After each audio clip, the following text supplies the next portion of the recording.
ED raid തുടരുന്നതിനിടെ നടൻ Dulquer Salman കൊച്ചിയിലെത്തിയിട്ടുണ്ട്. Vipin C Vijayan വിശദാംശങ്ങളുമായി ചേരുന്നു. ഒപ്പം റാഫി കരീമും അതുപോലെ വിഷ്ണു സുരേഷും വിവരങ്ങൾ നൽകും. വിപിൻ, എന്തെങ്കിലും പ്രതികരണം ദുൽഖറിന്റെ ഭാഗത്തുനിന്നുണ്ടായോ? അദ്ദേഹം ഈ വിഷയത്തിൽ ഇതിനോടകം ഹൈക്കോടതിയിൽ ഒരു ഹർജി നൽകിയിട്ടുണ്ട്. അതിലൊരു ഇടക്കാല ഉത്തരവ് ഇന്നലെ കിട്ടിയിരുന്നു ഈ വാഹനങ്ങൾ വിട്ടു നൽകുന്നതുമായി ബന്ധപ്പെട്ട്. പക്ഷേ തൊട്ടു പിന്നാലെയാണ് EDയുടെ ഈ പരിശോധന ഇന്ന് നടക്കുന്നത്. ആ ഘട്ടത്തിൽ അദ്ദേഹം ചെന്നൈയിലായിരുന്നു എന്നാണ് തോന്നുന്നത്. എന്തെങ്കിലും പ്രതികരണമുണ്ടോ?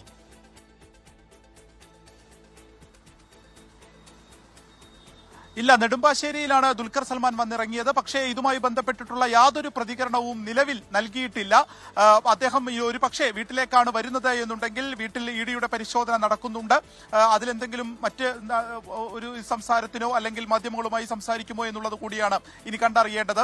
പരിശോധനകൾ ഇപ്പോഴും നടക്കുന്നു എന്നുള്ളതാണ്. കേരളത്തിൽ 17 ഇടങ്ങളിലാണ് പരിശോധന നടക്കുന്നത്. അതിൽ കൊച്ചിയിലാണ് സിനിമാ താരങ്ങളുടെ വീടുകൾ കേന്ദ്രീകരിച്ച് അവരുടെ ഗാരേജുകൾ കേന്ദ്രീകരിച്ചിട്ടുള്ള ഒരു പരിശോധന.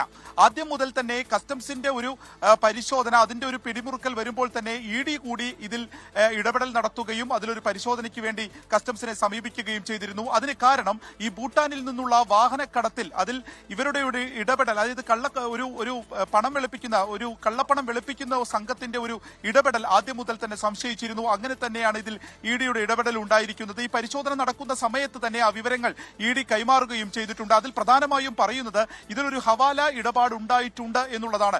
ഇത് പുറത്തുനിന്ന് ഇപ്പോൾ ഭൂട്ടാനിൽ നിന്നും നേപ്പാളിൽ നിന്നുമൊക്കെയുള്ള വാഹനങ്ങൾ അത് ഇന്ത്യയിലേക്ക് എത്തിച്ച് ഹിമാചൽ പ്രദേശ്, അരുണാചൽ പ്രദേശ് ഒക്കെ എത്തിച്ച് അവിടെ വ്യാജ രജിസ്ട്രേഷൻ ആ ഒരു നമ്പർ ഉണ്ടാക്കുന്നു. അതിൽ വ്യാജ രജിസ്ട്രേഷൻ സംഘടിപ്പിച്ച് ഇതുപോലുള്ള സിനിമാ താരങ്ങൾക്ക്, വ്യവസായികൾക്കൊക്കെ മോഹവിലയ്ക്ക് നൽകുന്നു എന്നുള്ളതാണ്. ആ ഒരു പണമിടപാടിൽ അതിലൊരു കള്ളപ്പണം വെളുപ്പിക്കൽ ഉണ്ടായിട്ടുണ്ട്, അതിലൊരു ഹവാല ഇടപാട് ഉണ്ടായിട്ടുണ്ട് എന്നുള്ളതാണ് EDയുടെ പ്രാഥമികമായിട്ടുള്ള ഒരു കണ്ടെത്തൽ. അതിന്റെ ഭാഗമായിട്ടുള്ള ഒരു പരിശോധനയാണ് ഇപ്പോൾ നടക്കുന്നത്.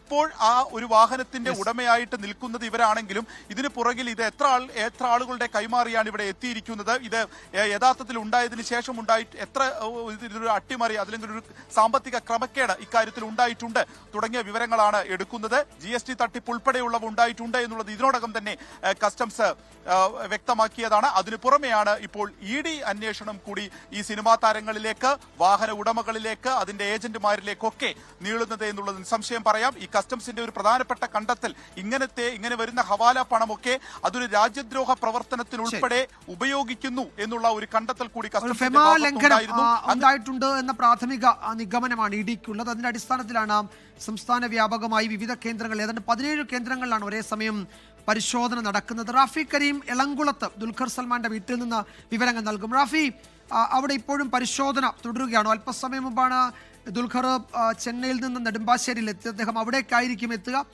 അങ്ങനെയാണെങ്കിൽ ആ സമയത്ത് അവിടെ ED ഉദ്യോഗസ്ഥരുണ്ടാകും അല്ലേ?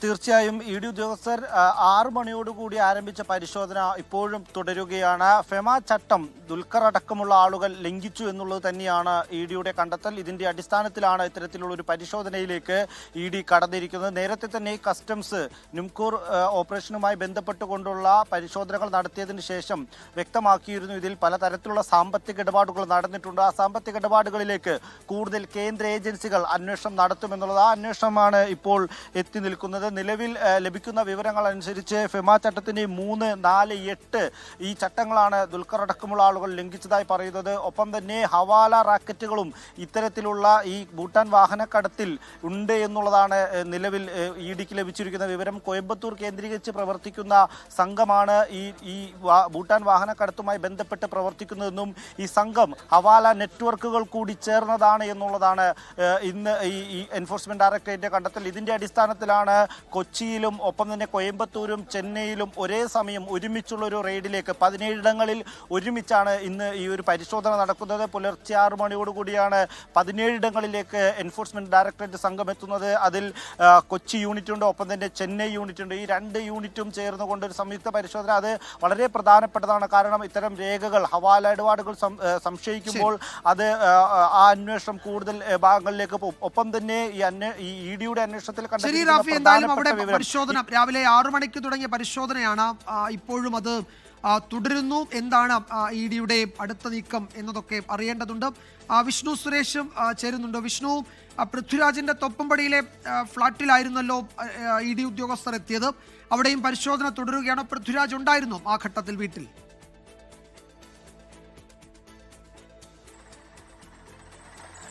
വിജയകുമാർ, രാവിലെ തേവരയിലുള്ള ഫ്ളാറ്റിലാണ് അന്വേഷണ സംഘം ഇ ഡി സംഘം എത്തിയത്. അവിടെ ഒരു 6 മണി മുതൽ 8 മണി വരെ പരിശോധന നടത്തി. അതിനുശേഷമാണ് തോപ്പമ്പടിയിലുള്ള ഫ്ളാറ്റിലേക്ക് എത്തിയത്. പൃഥ്വിരാജ് അവിടെ ഉണ്ടായിരുന്നില്ല എന്നാണ് നമുക്ക് ലഭ്യമാകുന്ന വിവരം. 4ഓളം വരുന്ന ഇ ഡി ഉദ്യോഗസ്ഥരാണ് അവിടെ ഉണ്ടായിരുന്നത്. നേരത്തെ കസ്റ്റംസ് പൃഥ്വിരാജിന്റെ തോപ്പമ്പടിയിലെ അവിടെ ഫ്ളാറ്റിലെത്തി പരിശോധന നടത്തി, വാഹനങ്ങളെ കേന്ദ്രീകരിച്ച പരിശോധന നടത്തിയെങ്കിലും അവര് തേടി വന്ന ഒരു വാഹനം അവിടെ നിന്ന് കണ്ടെത്താനായില്ല എന്ന നിഗമനത്തിൽ അവർ മടങ്ങിപ്പോകുകയായിരുന്നു. മറിച്ച് ഇതിന്റെ സാമ്പത്തിക ഇടപാടുകളൊക്കെ പരിശോധിച്ച അന്ന് പൃഥ്വിരാജിന്റെ വാഹനം മാത്രം കസ്റ്റഡിയിലെടുത്തില്ല, ദുൽഖറിന്റെയും അമിതിന്റെയും വാഹനങ്ങൾ കസ്റ്റഡിയിലെടുത്തിരുന്നു. പക്ഷേ പൃഥ്വിരാജിന്റെ വാഹനം അന്ന് കണ്ടെത്താനായില്ല എന്നാണ് നമുക്ക് ലഭ്യമായ വിവരം. ആ വാഹനം തേടി തന്നെയായിരിക്കാം ഇത്തവണയും ഇ ഡി ഉദ്യോഗസ്ഥർ എത്തിയത്. ഒപ്പം തന്നെ വാഹനത്തിന്റെ സാമ്പത്തിക ഇടപാടുകളുമായി ബന്ധപ്പെട്ടുള്ള വിശദമായ പരിശോധനയിലേക്ക് കടക്കുകയാണ്. ഒരു ദീർഘ പരിശോധനയാണ് ഇപ്പോൾ നടക്കുന്നത്. നേരത്തെ കസ്റ്റംസിന്റെ പരിശോധന ഉച്ചയോടുകൂടി അവസാനിച്ച് അവർ മടങ്ങിപ്പോകുന്ന സാഹചര്യമുണ്ട്. ഇതിപ്പോൾ രാവിലെ 6 മണി മുതൽ ആരംഭിച്ച പരിശോധന ഇപ്പോഴും തുടരുകയാണ്. അത് കൂടുതൽ നേരങ്ങളിലേക്ക് പരിശോധന നീളും എന്നാണ് ലഭ്യമാകുന്ന വിവരം. ഫെമ ആക്ട് പ്രകാരം 7-8 ആക്ടുകൾ ലംഘിക്കപ്പെട്ടിട്ടുണ്ടോ, ഒപ്പം ഹവാല ഇടപാട് ഇതുമായി ബന്ധപ്പെട്ട് നടന്നിട്ടുണ്ടോ എന്നുള്ളതാണ് പ്രധാനമായും പരിശോധിക്കുന്നത്. കസ്റ്റംസിൽ നിന്ന് ശേഖരിച്ച വിവരങ്ങളുടെ അടിസ്ഥാനത്തിലാണ് ഈ പരിശോധന എന്നുള്ളതും ഏറ്റവും പ്രധാനപ്പെട്ട കാര്യമാണ്. കസ്റ്റംസ് കമ്മീഷൻ നടത്തിയ വാർത്താ സമ്മേളനമൊക്കെ ഉണ്ട്. അവരുടെ ഇന്റലിജൻസ് വിഭാഗങ്ങൾ ശേഖരിച്ച ചില വിവരങ്ങൾ കസ്റ്റംസിന്റെ പക്കലുണ്ട്. ആ രേഖകളൊക്കെ ഇ ഡിക്ക് കൈമാറി. അതിന്റെ അടിസ്ഥാനത്തിലാണ് ഇപ്പോൾ നടക്കുന്ന ഈ പരിശോധന. അതിൽ പൃഥ്വിരാജ് സുകുമാരനും ഈ വിഷയവുമായി ബന്ധപ്പെട്ട വാഹനക്കടത്തുമായി ബന്ധമുണ്ട് എന്നുള്ള, അല്ലെങ്കിൽ അത്തരം ഉണ്ടോ എന്ന് പരിശോധിക്കാൻ വേണ്ടിയിട്ടാണ് ഇപ്പോൾ ഇ ഡി അവിടെ എത്തിയിരിക്കുന്നത്. വിജയകുമാർ. യെസ്, പ്രാഥമികമായി ഇ ഡി നൽകുന്നത് ഫെമ ലംഘനം ഉണ്ടായി എന്നാണ്. ആ വിവരമാണ് അവർ നൽകുന്നത്. കസ്റ്റംസ് നൽകിയ റിപ്പോർട്ടിന്റെ അടിസ്ഥാനത്തിൽ, അവർക്ക് ലഭിച്ച വിവരങ്ങളുടെ അടിസ്ഥാനത്തിലാണ് ഇ ഡി ഈ വിഷയത്തിൽ ഇടപെടുകയും വിവരശേഖരണത്തിനായി ഇപ്പോൾ ഈ റെയ്ഡ് നടത്തുകയും ചെയ്യുന്നത്. 17 കേന്ദ്രങ്ങളിലാണ് കേരളത്തിൽ പരിശോധന പുരോഗമിക്കുന്നത്. ലോകത്തെവിടെയായാലും ഏത് സമയത്തും 24 വാർത്തകളും ഓഗ്മെന്റഡ് റിയാലിറ്റി പാക്കേജുകളും എക്സ്പ്ലെയിനറുകളും വിശദമായി കാണാൻ ഞങ്ങളുടെ യൂട്യൂബ് ചാനൽ നിങ്ങൾക്ക് സബ്സ്ക്രൈബ് ചെയ്യാം.